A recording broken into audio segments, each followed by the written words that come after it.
ఇండియాలో రెస్టారెంట్‌కి పోతే ఒక లగ్జరీ ఫీలింగ్ వస్తది. ఎందుకనంటే మనం జస్ట్ కూర్చుంటే చాలు వాడే వచ్చి అన్నీ మన ప్లేట్‌లో వడ్డించి పోతాడు. కావాలనా కావాలనా అని అడుగుతాడు. అదొక సుకున్ అనిపిస్తది. కానీ ఇక్కడనైతే వచ్చి జస్ట్ ఇట్లా టేబుల్ మీద పెట్టి పోతారు. మనమే పెట్టుకోవాలి.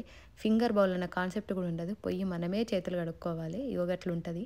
అండ్ ఇంకొకటి రెస్టారెంట్‌కి పొయ్యి తెగ తింటాం గానీ, ఆ ప్రైస్ అసలు వర్త్ ఇట్టే అనిపియది. అవే పైసలు పెడితే మనకి ఇంట్లో చిన్న సైజ్ ఫంక్షన్ చేసుకోవచ్చు. అగో గట్ల అనిపిస్తది నాకైతే. మీకు కూడా అట్లనే అనిపిస్తదా? అట్లా అనిపించేటోళ్ళు ప్లీజ్ కమెంట్ చేయండి. నేను ఒక్కదాన్నే అనుకుంటున్నా. నాలకి ఇంకొకరు కూడా ఉన్నారు ఆలోచించేటోళ్ళు అని అనుకుంటా. యూఎస్‌లో ఇండియన్ రెస్టారెంట్‌కి పోయి ఇండియన్ ఫుడ్ మంచిగా ఎంజాయ్ చేయాలంటే మనకి అదృష్టం కలిసి రావాలి.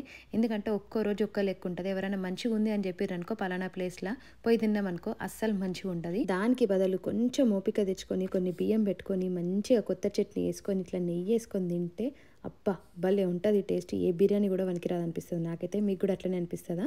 అయితే ఇదనమాట ముచ్చట. నచ్చిందా? అయితే సబ్స్క్రైబ్ చేయండి. బాయ్.